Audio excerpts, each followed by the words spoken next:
Bảo tới vậy? Khoan đã.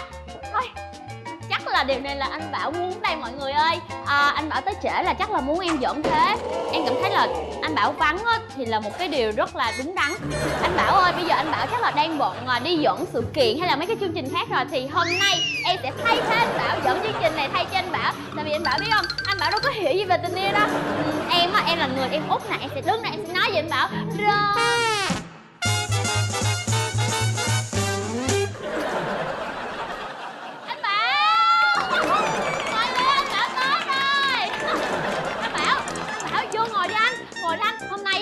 Mời anh làm khách mời, ngồi xuống đi anh. Đó, em kể cho anh nghe nha. Cái chương trình tình yêu của mình á là hôm nay cái chủ đề này rất là quan trọng. Chủ đề gì em biết không? Chủ đề sến. Em không nói thì làm sao mà Bảo biết. Bảo bận dẫn chương trình làm sao mà Bảo biết được, đúng không? Sến là sao? Anh Bảo đây là anh Bảo rất là sến. Hôm nay... Ủa anh Bảo, sao anh Bảo đánh? Ủa em vẫn chưa hiểu tại sao bị đánh hả Trâm? Ủa sao vậy? Em chỉ giúp anh Bảo dẫn chương trình mà. Ai mà? Thì tại vì em tưởng anh Bảo nghỉ nhường cho em. Ai nói? Anh Bảo, không phải anh Bảo nói ngầm hả? Nói ngầm mà nói làm sao trời? Thì nói ngầm là tới trễ, là cái việc là muốn nhường làm MC cho em nè. Không hề có ai nói bất cứ gì hết, đi về kia, nhanh lên. Trả diễn đàn lại cho tôi. Anh Bảo tới rồi mọi người. Trời đất ơi, thiếu tôi có chút xíu thôi mà làm loạn gì rồi đó hả? Em đó nha, bao nhiêu số rồi nha Trâm? Hiểu không? Rồi bây giờ chúng ta dành một tràng pháo tay cho anh Bảo đi. Em thấy anh nó thích không thực hiện luôn, không sao luôn. Em chỉ đây tốt luôn. Giờ được chưa? Dạ anh nói được chưa? Trả lại cho anh nha. Ok. Xin được chào mừng quý vị và các bạn, chúng ta đang cùng đến với chương trình Giải Mã Tình. Lại Xin được chào mừng quý vị và các bạn, chúng ta đang cùng đến với chương trình Giải Mã Tình Yêu. Quý vị thân mến, đây là một chương trình talk show kết hợp với truyền hình thực tế để nói về một chủ đề muôn thuở từ trước đến đây, đó chính là tình yêu. Và tham gia chương trình của chúng ta luôn luôn sẽ có hai hội rất là xinh đẹp, rất là cá tính và rất là tài năng. Đầu tiên sẽ được giới thiệu chính cô nàng vô cùng xinh đẹp và duyên dáng của chúng ta. Và bên cạnh đó thì chúng tôi vẫn có một hội soái ca với những mặt rất quen thuộc. Đầu tiên sẽ giới thiệu Kia Nguyễn. Và bên cạnh đó là một anh chàng rất là vui tính, V-Max. Và mỗi tập của chương trình thì chúng tôi vẫn sẽ có một vị khách mời rất là điển trai. Và ngày hôm nay là một anh chàng có khả năng múa và nhảy. Chỉ cần anh ấy bước ra sân khấu theo điệu nhạc thôi sẽ làm cho các cô gái phải rung rinh trái tim. Một tràng pháo tay để cùng chào đón Hiền Sến. Yeah. Nhạc lên, nhạc lên. Yeah. Woo. Yeah. Mất nhạc luôn nha. Hay quá.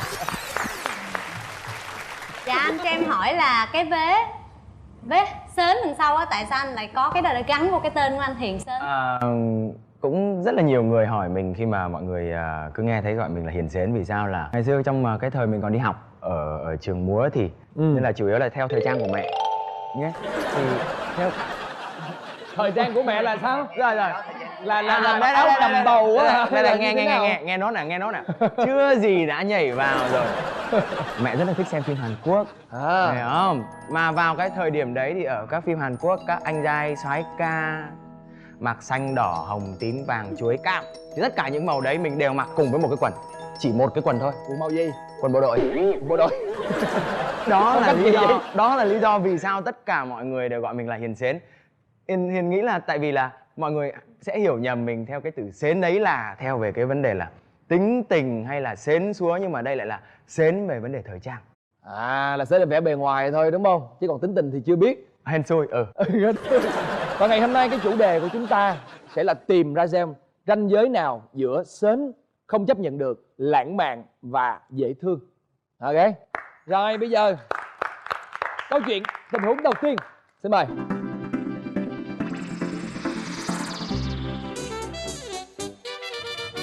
Những lời văn từ thánh ngôn tình. Ủa? Cái này là sao? Cái đó là nói về Bảo đó. Thánh Sến là Bảo đó, Bảo nói luôn đi. Ủa trò.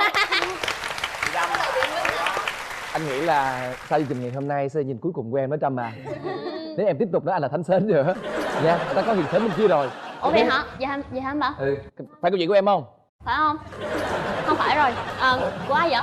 Em là Gia Linh, 21 tuổi. Không, cái này ghi dư thôi, em 20 tuổi. hiện đang là diễn viên. Dạ. Câu chuyện của em bắt đầu vậy á hả? Dạ đúng rồi. Nói chung là ngày hôm nay em mới rồi, thôi về em kể đi nè. Dạ. Có một lần em với anh nó chỉ mới gặp nhau thôi, kiểu như là cũng mới quen biết, bắt đầu anh có ý với em thôi, em cũng mở lòng thử. Thì sau vài ngày gặp gỡ, anh ấy về nhắn cho em một tin rằng em có biết mình đã không gặp bao nhiêu giây, bao nhiêu phút, bao nhiêu ngày rồi không? Chạy nữa Cái này nếu mà Em nói em mới nữa. không phải là lãng mạn nữa rồi. Cái này anh đồng ý không phải lãng mạn nữa rồi. Lúc đó em cảm thấy làm sao hả Linh? Em nói thật với anh, em nói thì có lẽ là sẽ bị làm người khác tổn thương, nhưng mà cái đó là sự thật, là em rất là nổi da gà và em chỉ muốn xóa số anh nó khỏi cái điện thoại của em, mà không bao giờ muốn nhận tin nhắn khác nữa. Và từ đó trở đi là ảnh gọi điện nhắn tin em không nghe nữa, tại em bị dị ứng những cái đó. Nói chung là người ta thường nói là lãng mạn thôi, đừng có lãng mạn quá. Nhưng mà em trả lời làm sao? Thì em mới nói là ủa em với anh đâu thân nhau đến mức như vậy đâu. Sau đó là tin nhắn cuối cùng em nhắn cho anh đó. Nó không trả lời luôn. Anh đó đã bị em chặn số điện thoại rồi. Nhưng mà trước đó có nói chuyện gì không hay là tự nhiên tin nhắn đầu tiên nó làm vậy luôn? Có nói chuyện, có nhắn tin qua lại rồi, nhưng mà anh chưa có lộ rõ cái anh chưa có lộ rõ cái tính cách đó của anh. Tại Linh là cùng công ty. Dạ. Nên thành ra em thấy là Linh, thật ra Linh cũng rất là sến. Tại vì Thầy em nói người ta Đó, tại vì em cho người ta có tín hiệu đó, người ta mới sến với em. Đôi khi là do cái tập status của em, xong người ta tưởng là em là thích cái gu đó. Đó, người ta mới như vậy. Chị Lúc, chị phải công nhận một điều á là em viết văn rất sến, em đăng hình rất sến, em đăng Facebook rất sến, nhưng mà ngoài đời em không bao giờ sến. Em điên chứ em không hề sến ngoài đời luôn á. Nói chung là câu chuyện của em là nó vẫn chưa tới đâu hết, tao mới nhắn tin thôi. Anh chưa thấy có một cái đó gọi là nó cụ thể hết. Nhưng mà thật sự nếu mà nhắn tin như vậy thì nó sến thiệt. Sến chạy với anh đồng ý với em đó là sến. Các bạn nam có bao giờ nhắn tin vậy không? Không. không có Mà anh biết sao không? Nãy giờ tụi mình nói quá, cái thành ra là mấy ảnh đâu có dám nhận ra mấy ảnh nói đâu. Anh nghĩ sao mấy ảnh dám thẳng Rồi thôi bây giờ nghe câu chuyện các bạn nữ trước đi, lát thôi mình nói câu chuyện các bạn nam sau. Rồi, câu chuyện thứ hai của ai? câu chuyện của Miss Xoan là diễn ra cách đây mấy năm trước rồi, khá là lâu. Thì anh này là một cái anh rất là đẹp trai, cao ráo, đúng chuẩn soái ca luôn, người Bắc nữa, rất là dễ thương. Thì anh này nên đi hẹn hò, thì đó là mới ngày thứ hai thứ ba gì thôi, tức là hai ba ngày trước thì mới nhắn tin với nhau thôi. Ngày hôm đó mới là ngày đi chơi đầu tiên. Thì đi chơi riêng, thì anh qua anh chở đi ăn, dẫn đi chung với lại một vài người bạn đi ăn lẩu, một quán lẩu ngoài lề đường, thì mình đang ăn. Xong cái ảnh mới kéo tay ra thì anh nắm tay, mình thấy kỳ là mới ngày thứ hai thứ ba thôi, mới hẹn hò thôi, làm gì mà đến mức nắm tay. Cái không, anh kéo tay lên mà nó phải nắm tay, mà anh xòe tay mình ra. Cái anh nói anh biết coi bói nè, đang coi bói cho em nha. Không lái tiền coi bói. Lợi nhuận đó. Cái này là Chuyện nhưng mà nó bạn xảy ra mấy năm thôi. trước, em còn rất là nhỏ, em mới có 21, 22 tuổi à. Thì đó mới lật tay ra cái nó, thì nghe nó coi bói là con gái mê, em coi giùm em đi. Anh coi, đây là đường công việc nè, đây là đường tuổi thọ nè, còn anh thấy đây là đường tình duyên. Ở trên con đường tình duyên này anh thấy chỉ có đúng một con đường duy nhất, đó là con đường đi về phía anh.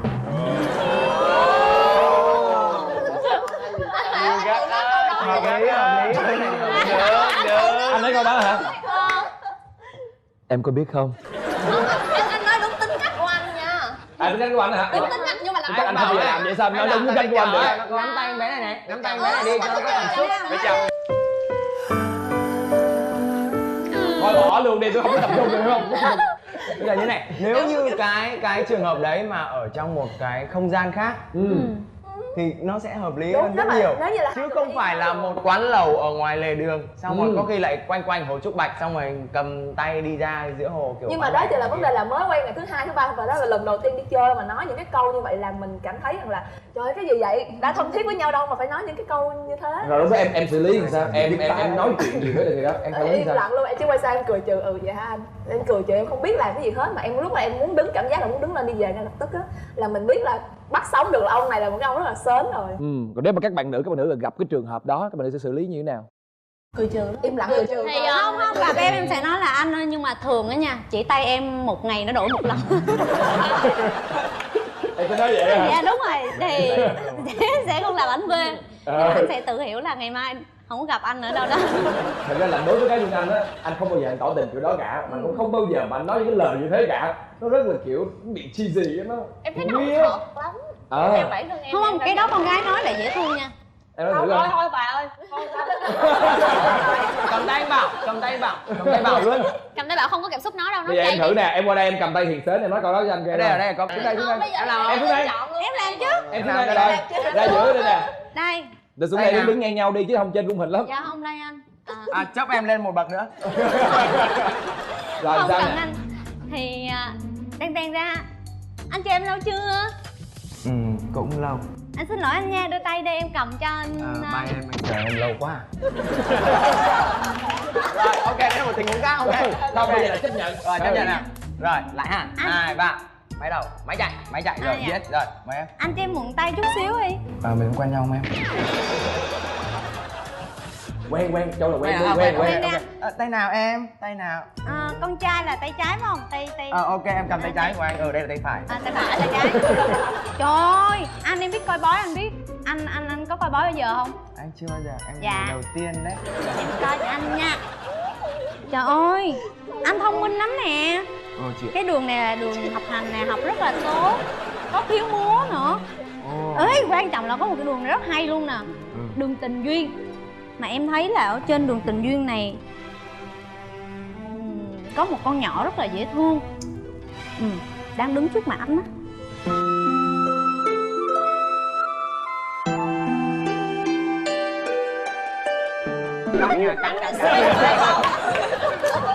Cái này nếu mà như là một cái tình huống ở trong phim là bắt đầu thêm phim lên nhạc lên đúng không? cực kỳ hợp lý luôn. Em đồng ý không? Đồng ý. Chị lúc em nghĩ là cái cảnh này đưa vô phim được chị ha. Nhưng mà không phải em đóng đâu em.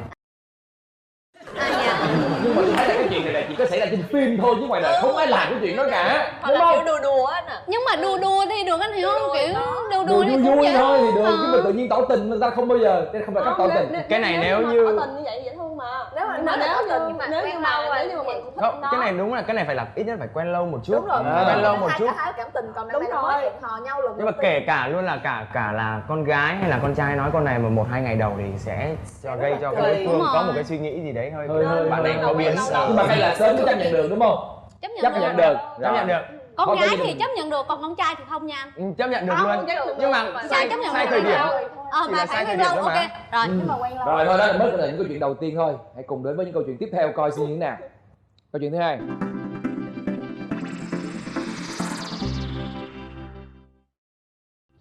Một bó hoa giữa một rừng người. Là tặng một bó hoa hả hay là sao? Câu chuyện của ai đây? Của em á Bảo. Là anh tưởng của ai rồi sao nè? Và một hôm thì là cái anh đó thì anh đó nhắn tin cho em á, hẹn ra ngoài phố đi bộ. Thì em nghĩ là hẹn ra ngoài đó thì chắc là sau đó thì tụi mình sẽ đi ăn đi chơi này nọ. Nhưng mà khi mà ra tới đó rồi thì em gọi điện thoại cho anh đó thì không được. Thì em nghĩ là ủa sao hôm nay anh này lại đến trễ như vậy đó. Rồi tự nhiên một lúc sau thì anh đó đi từ phía sau em á, đi từ phía sau em đi đến thì tay cầm một bó hoa. Mà buổi đó là buổi tối rất là đông người, tối thứ Bảy. Thế là anh đó quỳ trước chân em. Anh đó quỳ trước chân em. Dưới chân em trước. Quỳ trước chân này như nào? Ok. Rồi. Anh đó quỳ dưới chân xong rồi nói là anh xin lỗi vì đã đến muộn. Nhưng mà Nói cho kìa. Anh xin lỗi vì đã đến muộn. Nhưng mà từ nãy tới giờ anh cứ bị lạc trong trái tim em. Cứ bị lạc trong trái tim em. Cứ bị lạc trong trái tim em. Sau rồi anh nó tặng hoa. Rồi tỏ tình làm bạn gái anh nha. Làm bạn gái anh nha. Người yêu ơi yêu mình anh được không? Nguyên cái phố đi bộ bu lại kiểu là coi hai đứa này đang đóng phim. Thì đó rất là quê, rất là muốn đào đất để chui xuống. Đó là những cái lời tâm sự của em họ em. Câu chuyện đó là của em họ em. Câu chuyện đó là của em họ em. Câu chuyện đó là của em họ em. Chưa gặp bao giờ hết. Anh kêu chuyện cho Ly muối. Em muốn kể lại cho mọi người nghe thôi. Tại vì có câu chuyện cho dễ biết chứ em chưa gặp trường hợp sến bao giờ. Nhưng mà riêng cái câu chuyện này của em hỏi em, anh Bảo ơi, thì em cảm thấy rất là sến đúng không? Anh Bảo có cảm nhận cái độ sến đến như vậy không? Em biết anh Bảo rất là sến rồi, nhưng mà cái này nó còn sến hơn cả Bảo nữa. Thì làm sao mà em có thể chấp nhận được đây? Đúng không anh Bảo? Con tim anh đau quá men. Thì đó, làm sao mà, tại sao là em nghĩ như thế này nè. Nói đau rồi nói tiếp luôn á hả? Dừng lại đi em, đừng làm nữa. Em nghĩ là... Ủa tại sao vậy Trâm? Phải là câu chuyện của bản thân mình chứ. Bây giờ thì em đi kể chuyện của em họ em, rồi mai mốt em kể chuyện của chị em, rồi em kể chuyện thậm chí là của gia đình em rồi sao? Thật sự là như thế này Bảo biết không? Tại vì em chưa gặp được những cái trường hợp sến đó như bao giờ hết. Nhưng mà có một cái câu chuyện thiết thực như vậy thì em muốn mang ra để chia sẻ cho mọi người á, là cái độ sến của cái bạn đó là quá sức tưởng tượng đi. Anh nói thiệt, người sến nhất là em á. Em câu chuyện em nhớ từng chi tiết một luôn á. Mà nghe kể chuyện của anh ta Rất là nhập tâm luôn. Nhưng mà nếu mà rơi tình huống là các bạn thấy như thế nào? Bạn trai đó, nếu như mình là cô gái đó. Rất là xấu hổ. Anh không hỏi em nữa. Mấy bạn nữ kia chắc là đi xa kia đi. Lúc đó em cũng không biết xử lý sao ta, chắc bỏ về luôn quá. Nhưng em không biết làm sao trong tình huống đó luôn á. Ủa nhưng mà tại sao vậy? Tự nhiên có một người nào đó rất là thích mình, rất là thương mình mà tỏ tình với mình mà một cái cách rất là lãng mạn. Nếu mà trên phim nó rất là lãng mạn đúng không? Đạo diễn người ta luôn luôn làm những cái tình huống như thế. Cái này mới gặp anh. Cái này chưa có thương mà anh mới gặp mà làm vậy cảm thấy rất là quê. Nhưng mà từ thương lâu rồi cũng không ai làm giống vậy nữa, anh thấy sến quá à. Nếu như là em nghĩ chắc cắt vài hành động thì nó hết sến. Đừng quỳ, đừng có quỳ xuống thì cũng còn được. Không có cái sự vừa sến mà lại vừa phô trương không cần thiết. gặp em quỳ lại luôn á. Hợp lý. Rồi, sao hai cô gái ở phía trên như thế nào? Kim Nhã với Pinky, các bạn nghĩ sao về tình huống này? Em nghĩ thì nếu như mà là mới quen thật sự mà mình lại không có cảm tình với người đó thì mình sẽ cảm thấy là đúng là sến thì rất là xấu hổ. Còn nếu như mà mình có tình cảm và cũng quen với một thời gian rồi thì chắc là người ta cũng sẽ biết được là suy nghĩ của mình thật sự là sẽ có thích được tỏ tình ở cái môi trường đó hay không, và người ta sẽ chọn là có làm hay không. Coi như là sến thì cũng được, nhưng mà phải biết cái tính cách của cái người bạn gái của mình là cái điều đầu tiên. Thứ hai là mình phải có đầy đủ thời gian, đầy đủ cảm xúc để mà làm cái chuyện đó. Không gian thời gian nữa. Đúng chứ em tưởng chị Nhã chị thích chứ chị. Gu chị Nhã là gu sến đó, nhưng mà để coi. Thì bởi vậy nãy em thấy là mấy cái đó khi mà cái tình huống đưa ra chị đâu có giơ tay đâu. Từ từ lát còn nhiều câu chuyện lắm. Bây giờ câu chuyện thứ ba nè, để coi câu chuyện thứ ba như thế nào.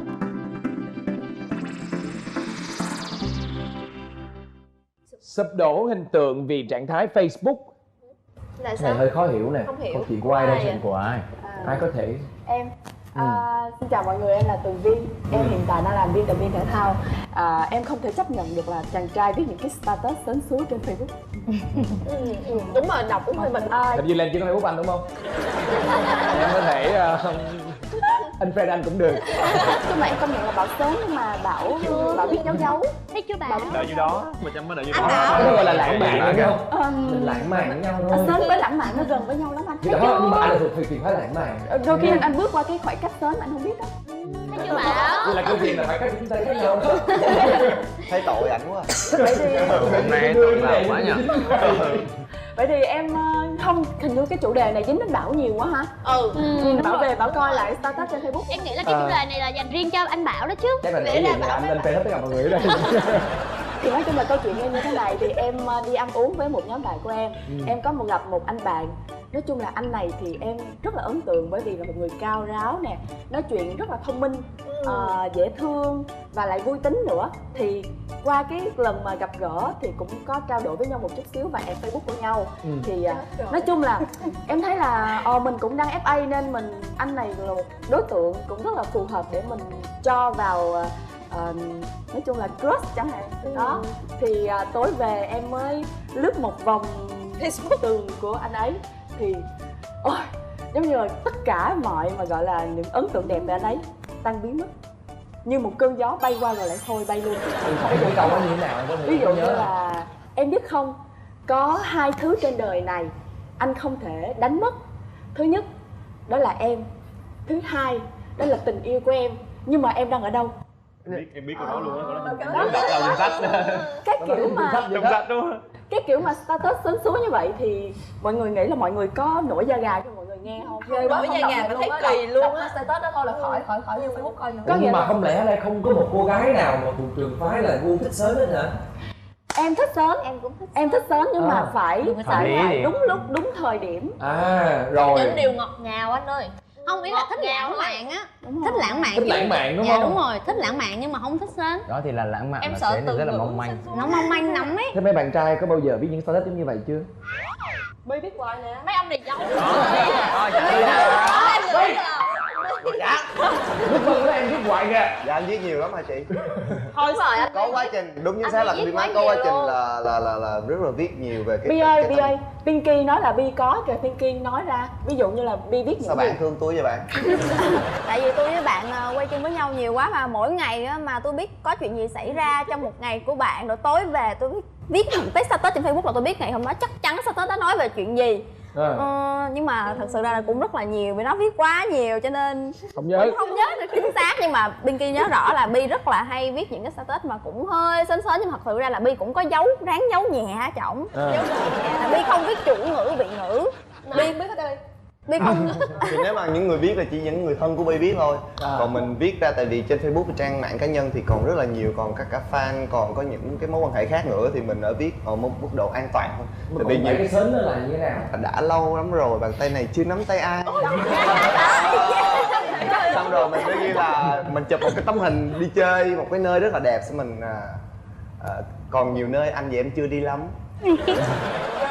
Đó, vậy đó, chỉ cần ghi vậy thôi. Ủa hay sao anh? Bảo là Tới nỗi là nghĩ là nên chỉnh lên Facebook của Bi chụp lại luôn. Nhiều lắm đăng, nhiều lắm luôn á chị. Nghe lòng thêm đau vì con tim thơ ngây, con yêu em, yêu mãi em người ơi. Người ta mới tin. Ủa sao mọi người biết? Đấy hay là mình chưa mình đào Dạ, đi cái với cá nhân Bảo nghĩ là những cái status như vậy, những cái Facebook giống như vậy á là nên block mãi mãi luôn. Đừng có để chúng nó tồn tại trên mạng xã hội của chúng ta. Thì phải chỉ là có một ai đó có người yêu của mình thì mình viết những status giống như vậy được, tự nhiên cái quan thính tha thính chơi vậy đó hả? Không, cái đó đúng á, Rất thả là thính sến chứ không luôn phải á. là sến nữa. Ủa Đây, đây, đây. hả? Trời Nhưng mà ơi. đấy là Bi lại giận dỗi với người yêu thì sao? Có người yêu không? Lúc đó mới vừa chia tay. Đó, hợp lý. Trái tim tổn thương cho nên là viết những cái lời lẽ nó Nhưng mà hợp lý mà. hợp lý hả? Anh vote cho Bi, anh vote cho Bi về kết bạn Facebook anh Tại rồi. vì Bi nghĩ là cái Facebook của mình thì mình nên giữ lại một vài thứ thôi, còn những cái đó thì mình buồn thì mình ghi xíu rồi. Ví dụ mà không ai nói thì mình Em xóa. thấy mà chắc Bi bình thường anh Bi. Em thấy lúc anh bình thường á, đang vui bình thường cũng post status sến súa thả thính nhiều lắm luôn. Nói chung là cái chất người là có sến ở trong đó. Không, đúng rồi, Bi có sến trong người. Bây giờ câu chuyện tiếp theo nè. Mỗi năm một món quà vào ngày sinh nhật. Cái này á, đúng mà không tặng cái vậy giận có gì đâu sến. Tặng mới có chuyện. Câu chuyện của ai? Giơ tay. Của em. Rồi. Em nữa hả? Rồi, sao nè? Câu chuyện này nói chung thì em tự nhiên vậy em thấy bản thân em sai quá, nếu như là em quy định đó là sến. Thì cái bạn này là một bạn nam bằng tuổi của em, học chung trường khác lớp và rất là thích em từ hồi học cấp 2 á. Em với bạn học chung lớp võ. Hồi xưa em học võ đó anh. lớp võ hả? Học võ của Việt Nam. Rồi xong cái nói chuyện chơi với nhau thân, rồi sau đó làm bạn. Thì cứ năm nào bạn đó cũng tặng quà cho em. Nhưng mà quà của bạn rất đặc biệt, nên là em mới nói mỗi năm một món quà là như vậy. Bạn không tặng cái kiểu như bạn đi mua, tất cả mọi thứ bạn tự làm bằng tay hết. Ví dụ như là cái bức tranh làm bằng từ cát nha, rồi làm từ hạt gạo á, mà một bức tranh to vậy nè, mà ngồi mà xếp là không phải chuyện đơn giản đâu nha anh. Rồi sau đó có thêm, còn sau đó nhiều lắm mà em không nhớ, nhưng mà có một cái khung tranh vẽ mấy cái hình gấu này kia hay là ông già Noel gì đó bằng bông, rồi nói chung là tỉ mỉ lắm. Thì lúc đó em cảm thấy những món quà đó rất là sến với bản thân em mà em không thích. Có nghĩa không phải là thà như bạn tặng cho em một cái kẹp nơ hay một cái gì đó, không cần là nó phải quá là giá trị, nhưng mà em không thích những cái kiểu sến như vậy. Mình nghĩ là con gái làm thôi, con trai làm vậy thì sẽ bị sến. Nhưng mà sau đó thì lúc mà bạn tỏ tình với em, bạn tỏ tình với em xong rồi em không, nói chung là em không thích bạn, em chỉ muốn coi là bạn thôi.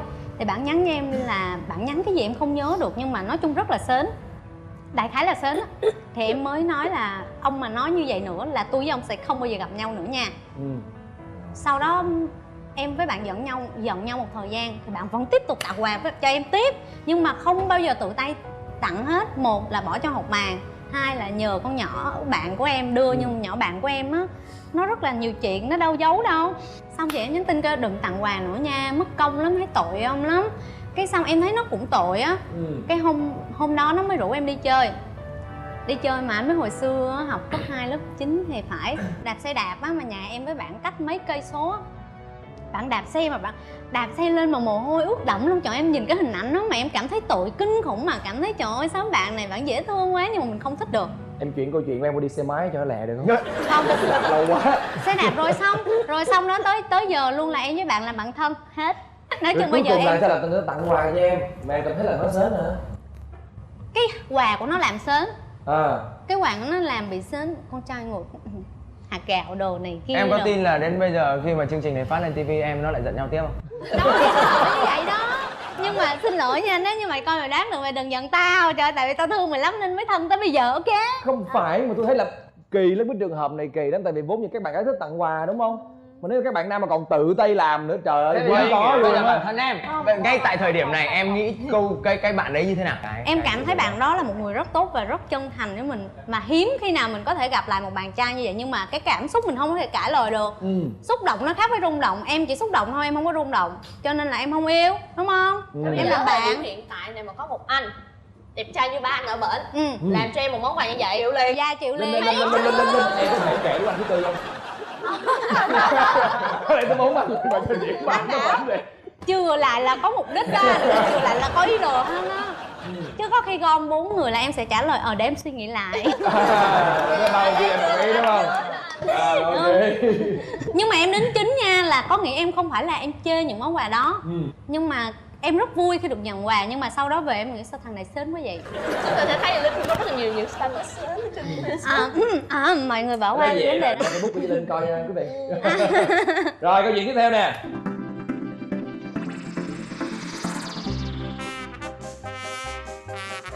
Một túp lều tranh. Trời ơi, cái gì vậy? Tìm rõ ràng. Anh ở đâu vậy? Nghe sao mà nó Câu chuyện này là của bạn của em. Bạn thân của em của em. Bạn của em. anh nghĩ là em có thêm một người bạn thân là Mai Bích Trâm sau này nha. Thì bạn em có kể là hồi bạn đó với cái bạn nam đấy thì không có quen nhau gì hết, chỉ là bạn nhau thôi. Thì đến một thời gian thì bạn nó phải, cái anh đó lớn tuổi hơn anh, cho nên là anh đến thời gian phải đi nhập ngũ. Thì bình thường anh đã hay viết thư về hỏi thăm rồi. Đấy thì một ngày anh cũng gửi quà về. Thì khi mà mở cái hộp quà ra thì là bạn ấy thấy là có 2 trái tim được làm rất là tỉ mỉ, lồng ghép vào nhau. Ở dưới là một cái túp lều, ở một cái căn nhà. Thì nhưng mà cái trái tim đó đặc biệt là làm bằng vỏ đạn. Ủa là nghĩ đen vậy luôn hả em? Đúng như đen luôn á. Đặt từ cái vỏ đạn xong rồi tạo hình thành trái tim. Đúng rồi, ghép từ nhiều vỏ đạn thành hình trái tim, mà là 2 trái tim lồng ghép vào nhau nha. Xong rồi bỏ vô một cái hộp có cái túp lều ở trong đó nữa. Đúng rồi, xong dựng thêm một cái nhà nữa. Cái đó đâu có sến đâu, cái đó dễ thương mà chị. Coi như là em thấy cái chuyện đó là sến. Em thấy nó sến không? Bạn em thấy rất sến luôn. Anh đang hỏi em kìa, em thấy nó sến không? Nếu là em có, các bạn nam thì sao? Không sến luôn hả? Thường mà. Tại vì đi nghĩa vụ thì đâu có. Tại vì em nghĩ là Không quen này. Mai bỏ đèn. Em nói là không quen nhau luôn. Không quen nhau luôn. Nhưng mà cái đáng sợ ở đây là cái trái tim bằng vỏ đạn. Đâu chị, Mai cái vỏ đạn cực lắm luôn á. Trời ơi, anh em á hồi xưa đi làm á gửi về nguyên cái xe tăng á, mà chị biết làm ra cái đó tốn rất nhiều tiền không chị? Xe tăng nó khác, nếu gửi chị thấy cái đó là nó vui đấy. Có thể anh nói đặt người khác làm đó chị, tại anh em cũng đặt chứ không có tự làm. Rồi câu chuyện tiếp theo nè.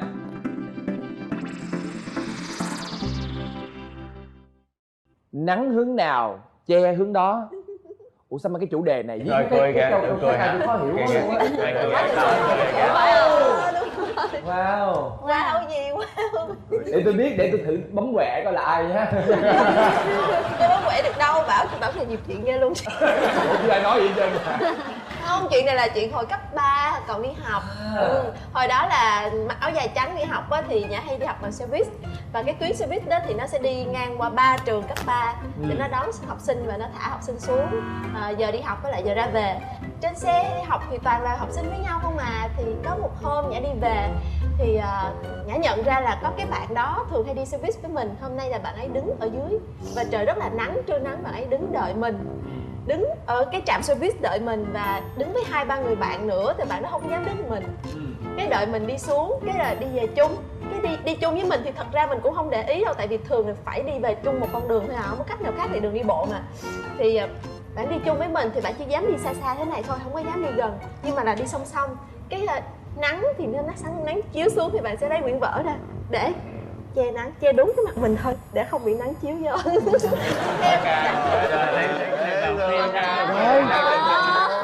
Rồi sao nữa, Tiếp theo nguyên đoạn đường chừng nào Nhã đang chấp nhận để cái chuyện nó xảy ra luôn. Ủa tốt mà.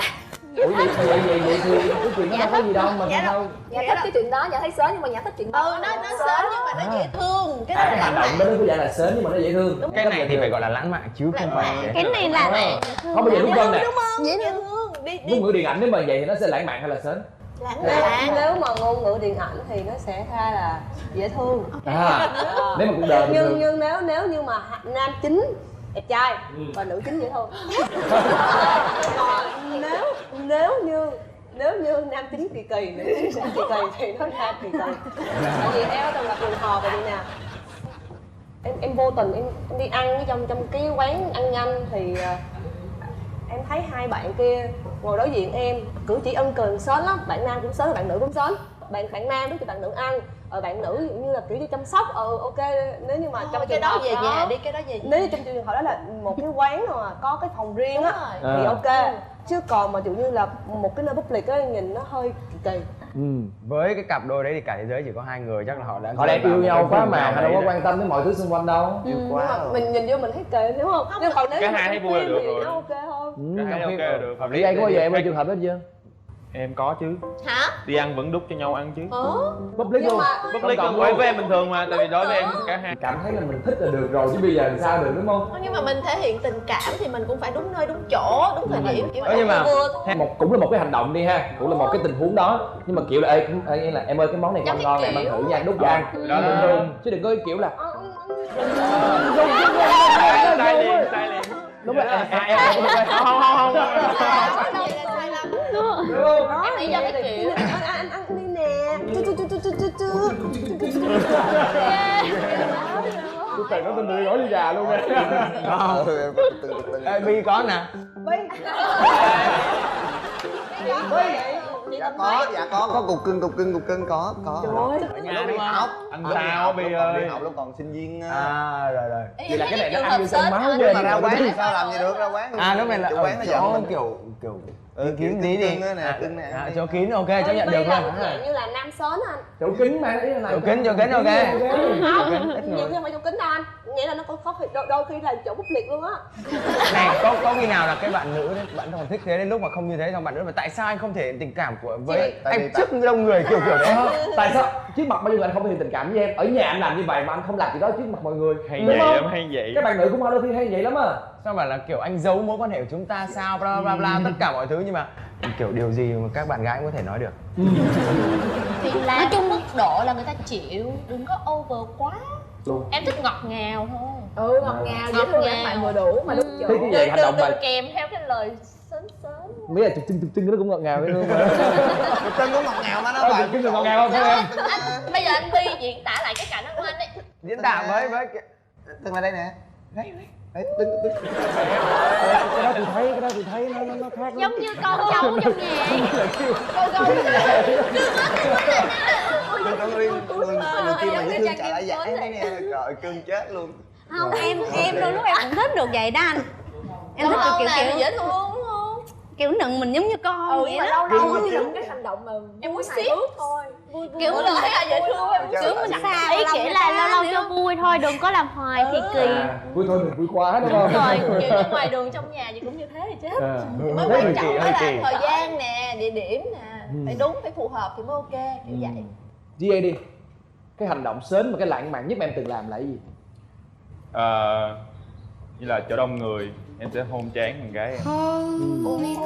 Sẽ đâu có sến đâu. Thì đó là cái sến Lãng mạn đó. Vậy là lãng mạn. Lãng mạn đó. Rồi. Vậy thôi. Vậy là lãng mạn nhất là em hôn trán. Hôn trán. Rồi, thế còn hôn sến? Có một lần mình đi diễn cùng dàn cast phim Glee ở đại học, một trường đại học. Thì hôm đấy thì là mình và một người bạn nữa có dụ bạn gái mình đến. Bạn gái mình bây giờ đến đấy là tại vì là sẽ đi xem mình theo một gọi là như thế nào nhỉ? Là tư cách gọi là chỉ là vui vui và gọi là khán giả, nhưng mà với mình ở trên sân khấu mình thì cái lần đấy thì mình không phải là vũ công, thì mình sẽ là cùng dàn cast của Ly và mình hát. Thì sau đấy khi mà chương trình xong hết rồi, các bạn sinh viên vẫn ngồi đấy rất là đông và mình đã cùng với một người bạn khác hát bài Cả Một Trời Thương Nhớ giữa đông người. Và khi mà quá đông, khi mà những bạn sinh viên chạy lên xin chữ ký, những diễn viên khác thì mình thấy quá đông, mình không thể nhìn thấy bạn nữ đấy. Mà nếu mình không nhìn thấy bạn ấy thì bạn ấy cũng sẽ không nhìn thấy mình. Mình đứng lên bàn và mình ở dưới là các bạn sinh viên livestream quay lại và mình hát, và mình đấy là lần tỏ tình thứ N của mình với bạn đấy, và lần đấy bạn ấy mới chấp nhận.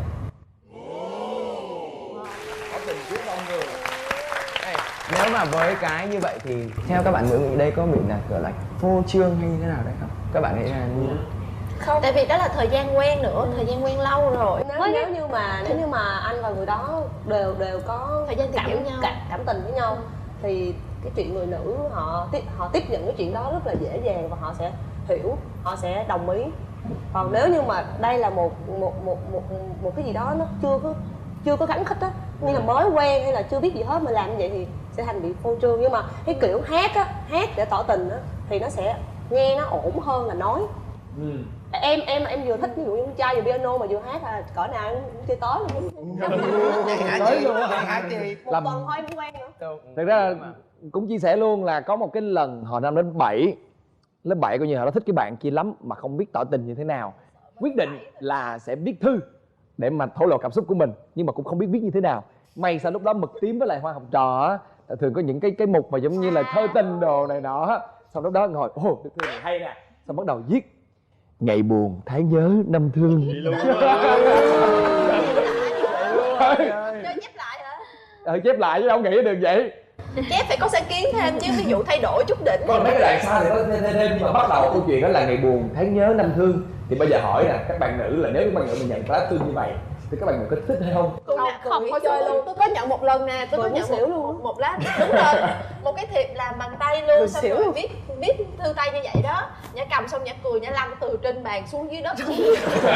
Không em, nhưng mà em thấy là hồi nhỏ là thường hồi học nhỏ sinh tỏ tình với nhau bằng thư tay mà. Đúng rồi. Không biết tính đấy vậy. Em thấy dễ thương mà. Em cũng từng được rồi nên em cảm thấy rất là dễ thương. Mình thích bạn đó thì mình sẽ cảm thấy rất là dễ thương. Không, ở đầu lá thư là ngày buồn tháng nhớ năm thương. Không có. Bây giờ dễ thương không? Ở đâu?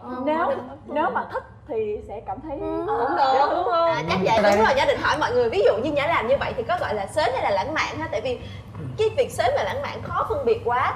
Ví dụ như Nhã thích bạn đó và Nhã biết là bạn đó cũng thích Nhã, và một hôm thì Nhã biết là bạn đang bị ốm á và bạn đang làm việc ở công ty, và ngày hôm đó thì Nhã được off không đi quay, thì Nhã sẽ mua một ly nước cam. Nhã qua tới tận công ty và đứng ở dưới cửa công ty alo là anh ơi xuống lấy nước cam này em mua cho anh. Thì như vậy gọi là sến hay là lãng mạn? Không sai. Em thấy cái đó là chu đáo. Quá dễ thương. Tôi thấy vậy luôn. Tôi thấy vậy, tôi đồng ý cái đó, tôi chấp nhận cái chuyện đó. Cái hành động mà theo em là dễ thương, là sến hay là lãng mạn nhất em từng gặp là cái gì?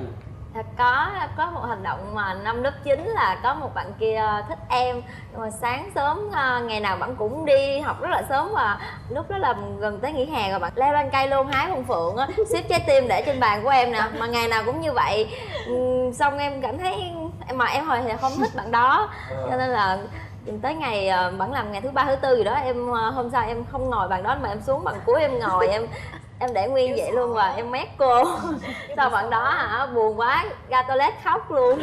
Đó là em thấy là rất là sớm, tại vì em không thích bạn đó. Đấy là chốt lại vấn đề, tại vì em không thích bạn ấy. Đúng rồi. Vậy thì bây giờ một câu hỏi chung, ranh giới giữa dễ thương, giữa lãng mạn và giữa cái chuyện là sến không chấp nhận được thì nằm ở đâu? Theo các bạn. Cảm xúc em ví dụ như hồi lúc mà hồi năm lớp 7 em có thích cái bạn lớp trưởng, bạn đó cũng thích em, nói chung là hai đứa có thích nhau. Thì bạn đó viết thư tay cho em thì em cũng thấy thích, bởi vì bạn này viết cũng khá là dễ thương. Nhưng mà có một cái hành động mà chỉ qua cái hành động đó thôi và em cảm thấy là em không còn một chút tình cảm gì với bạn đó nữa. Vì em thấy nó rất là sến. Mọi người tưởng tượng mà mình cắn hột dưa ấy, mình có mình tách ra hai cái vỏ, bạn đó ghi là bạn đó tên Hoàng, bạn đó ghi tên là Vi, một bên là Hoàng. Bạn đó đưa cho em: Vi ơi, Hoàng muốn đưa Vi một bí mật. Xong bạn đó đưa em cái vỏ hạt dưa. Em nhìn em thấy oh my god, làm sao mà có một người sến như vậy. Là từ đó em không còn một chút tình cảm gì với bạn. Thật ra thì tại vì đó là hai cái vỏ hạt dưa thôi, chứ nếu như mà là hai chiếc nhẫn kim cương thì nó khác lắm, đúng không Vi? Đúng rồi. Lúc đó em thấy như thế nào nếu là hai nhẫn kim cương? Dạ em sẽ ôm một cái ok. Thật ra ngày hôm nay là một cái chủ đề rất là thú vị, đúng không? Thật ra rất là khó để mà phân biệt cái ranh giới giữa dễ thương, giữa lãng mạn và cái chuyện là sến không chấp nhận được là như thế nào.